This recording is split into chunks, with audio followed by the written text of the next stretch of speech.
He didn't say much. Wore a flannel shirt, jeans, and a ball cap with no insignia. His shooting stance was old school, his grouping flawless. The younger guys thought he was just some retired trucker burning ammo until a SEAL recruit caught a glimpse of the tattoo on his forearm while reloading and froze. Not because it was flashy, but because it wasn't. It was a symbol you don't just ink, you earn it. And when the recruit asked where he served, the entire range went quiet, because the answer didn't come with words, just a number, a year. And suddenly, no one was laughing anymore.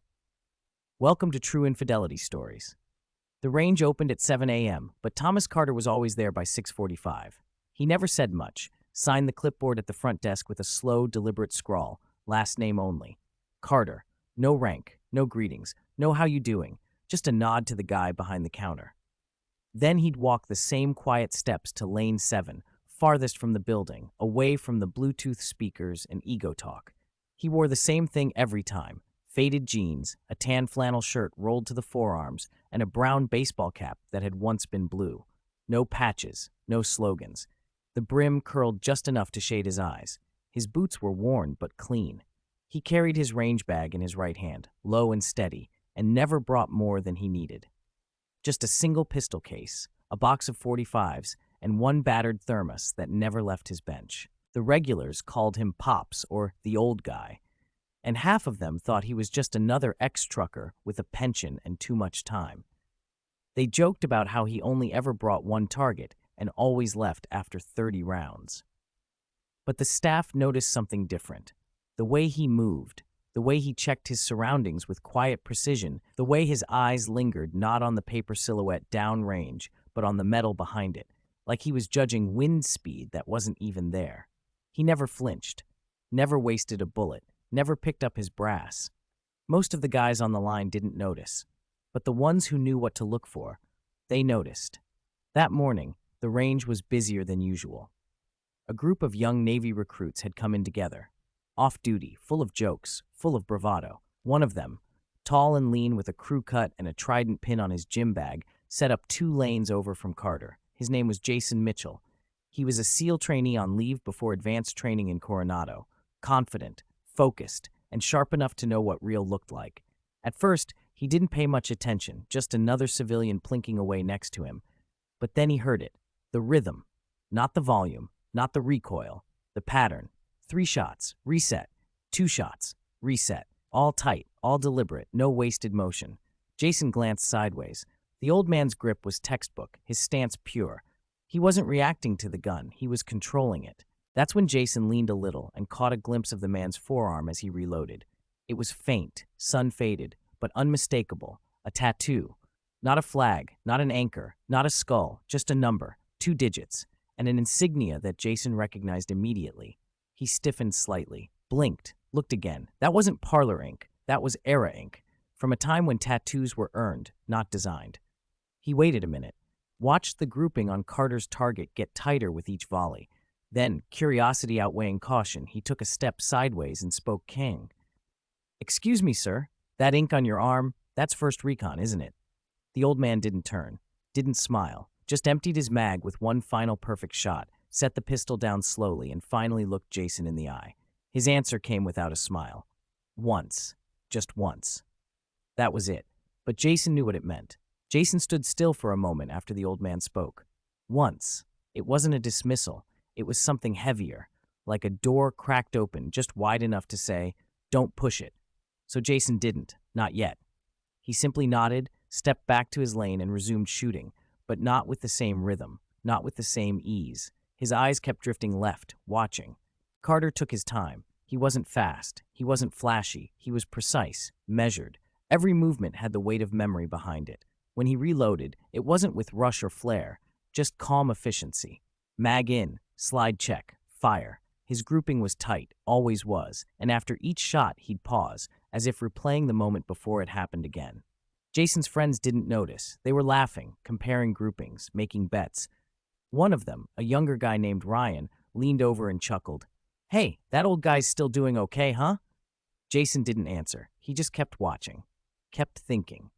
Because he'd seen that kind of shooting before, but only from instructors. The kind that didn't need to shout to command attention. The kind you shut up for. 15 minutes later, Carter finished his box of 45s, 30 rounds, not one miss outside the inner circle. He set the pistol down, pulled a faded rag from his bag, and began cleaning it right there, without hurry. Jason hesitated, then stepped over once more. "Sir," he said quietly, "if you don't mind me asking, when did you serve?" Carter didn't answer at first. He set the rag down, locked the slide back, and looked at Jason, not irritated, not guarded, just calm. 66 to 74, Recon, Southeast Asia, Jason swallowed. That lined up exactly with what he thought. And the ink? That wasn't a tattoo you got for the bars. That was Marine 1st Recon, forward unit. Deep ops, black radio silence, the kind of deployments where names didn't go home, where files went missing on purpose. "You were in Laos?" Jason asked. Carter gave a half nod. "Among other places."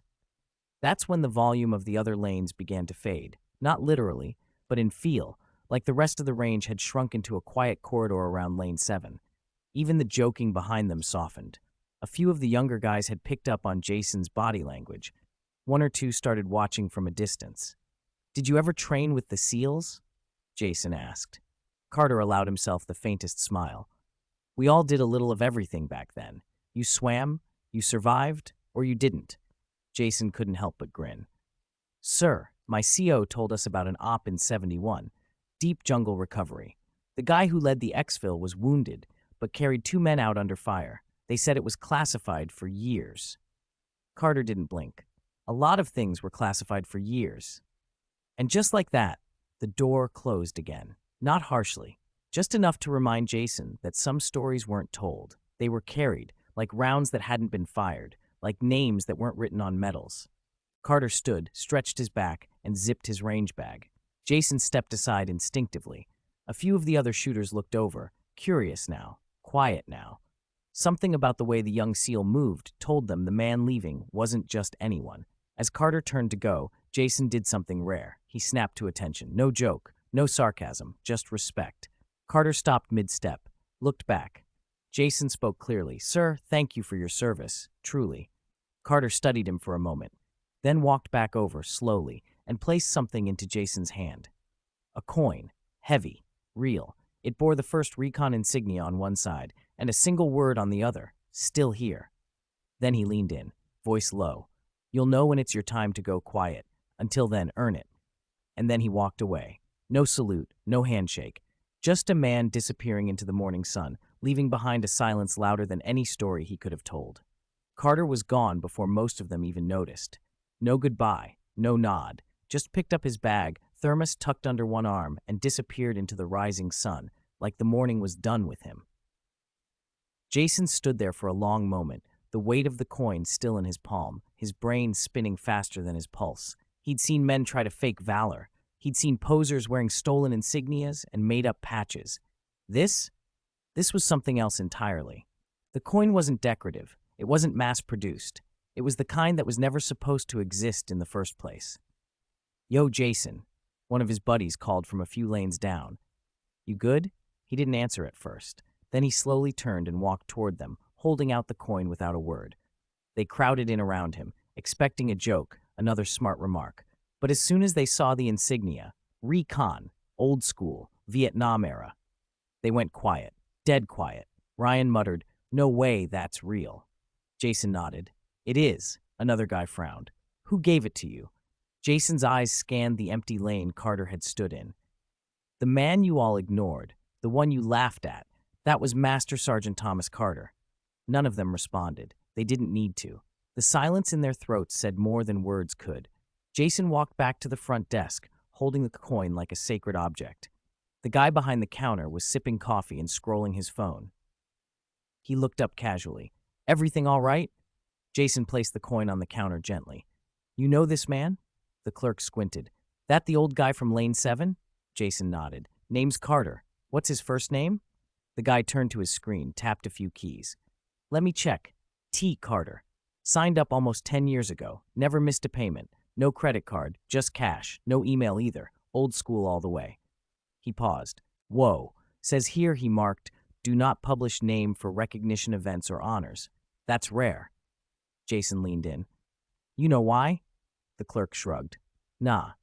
Only thing he's ever said to me was once when I thanked him for his service. He looked me dead in the eye and said, I didn't do it for you to thank me. The guy chuckled nervously. I didn't bring it up again. So Jason didn't laugh. He just looked down at the coin again. Then, without saying another word, he walked out of the building. That night, he couldn't let it go. He tried to sleep. Couldn't. Around midnight, he booted up his laptop, dug into declassified archives, and began piecing it together. It took hours. Most names were redacted. Some dates were wrong on purpose. But eventually, in a buried Mafiasad log from 1971, it was there. One line, no ceremony, no headline, just signed. Thomas Carter, 1st Recon Laos, March 6th. Extraction under fire. Recovered 7. Refused medevac. Wounded twice. Declined award recommendation. Buried note. Asset considered irreplaceable. Now silent. That word hit Jason like a punch. Silent. That was the mission back then. You did the job. You didn't talk. You didn't write books. You didn't tweet about your trauma. You carried it. Quietly. Forever. And Carter had. All the way to that plastic bench at the range. All the way to that last box of 45 ACP. All the way through decades of being just another old man in a flannel shirt. But now Jason knew, and so did the rest of them. The next time Carter showed up at the range, everything was different. The following week, Carter came back, just like always. Same truck, same time, same quiet steps across the gravel lot. He nodded to the guy behind the counter, signed his name on the clipboard, and made his way to lane 7. His boots crunched softly beneath him, and in his hand, the same old range bag, zippered halfway open with just one pistol inside. Same box of 30 rounds. Same battered thermos tucked between his elbow. But this time, the air felt different. Jason was already there. Early. Not just him, either. 3 of the guys from his team had arrived before sunrise and were waiting near the back bench. They didn't say a word when Carter walked by. Didn't interrupt him. They simply stood a little straighter, gave him a nod, and watched with the kind of attention usually reserved for instructors, not old men in denim. Carter set up without a glance their way, pinned his target, adjusted his stance. But he noticed the silence. Not the absence of gunfire, there was still plenty, but the shift in tone, less chatter, less swagger. A little more respect in the way lanes were cleared, a little more patience in the way mags were loaded. Halfway through his second string of fire, Jason stepped over. Not casual this time, but composed, controlled. He waited for Carter to finish his group, then quietly held something out. It was a fresh ammo box, sealed, .45 caliber. Carter looked at it, then at Jason. No smile, just a question in his eyes. Jason simply said, I figured 30 wasn't enough today. For the first time, Carter gave a nod that lasted more than half a second. He accepted the box, reloaded calmly, and continued firing. Not a word. Just the soft, unmistakable rhythm of someone who knew exactly what he was doing. Later, after the brass had settled and the smell of gunpowder had thinned from the air, Carter sat on the edge of the wooden bench, sipping from his thermos. One by one, the younger men passed him. Not as a crowd, not in a line, but quietly, individually, a nod, a handshake, a simple, sir. Nothing rehearsed, nothing forced. Ryan, the kid who had joked a week earlier, lingered a little longer than the others. He cleared his throat. We looked you up. Some of us, I mean. You saved a lot of people.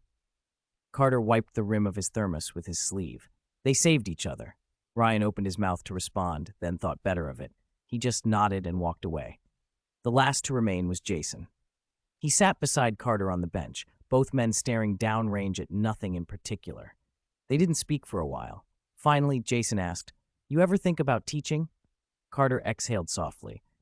I spent 30 years trying to forget everything I could teach. Jason looked at him. But some of us need to remember it. Carter didn't respond right away. He took another sip. The sky had turned a deeper blue, the sunlight catching faint dust in the air. Finally, he turned slightly and said, You don't teach this. You absorb it, quietly, over time. Jason nodded. That's why I'm still listening. Carter looked at him longer this time, then stood up. Then don't talk so much. They both chuckled quietly. Before leaving, Carter left the fresh ammo box untouched on the bench. A small gesture, but it said everything. That afternoon, the range staff made a small change. A brass plate, no larger than a business card, was screwed into the wood above Lane 7. It didn't say hero. It didn't say legend. It didn't even say recon. It just said, "Lane reserved," until he says otherwise. Carter never asked who put it there, and he never told them to take it down. Some men teach with words, others teach by presence. Carter never told war stories, never raised his voice, never asked for a thank you. He showed up, took 30 shots, and left more impact than most men who speak for hours. He never needed to prove anything, not to the range, not to the young guys beside him, not even to the generation who forgot to ask. But when one of them finally looked close enough to see the truth beneath his sleeve, the silence broke. That's the thing about real warriors. They don't advertise. They wait until someone is wise enough to notice the way they move, the way they stand, the way they don't need to be seen to matter. Carter didn't need a biography, didn't need applause. All he needed was that one recruit who looked past the surface and asked the right question. And from that moment on, every round he fired taught more than any lecture could. So now I ask you, have you ever met someone like Carter? A veteran who never bragged, never boasted, just stood quietly, carried history in his hands, and let time forget. Until someone remembered? Say their name in the comments. Share their story. Let others know who they were before the silence. Because at Human Stories, we believe that the most powerful stories don't shout. They wait. Thank you for watching. If this story touched you, subscribe, share, and help us keep these voices alive. We'll see you in the next one. And until then, if you ever see an old man at the range, reloading slow, standing alone, watch his stance. You might be standing next to history.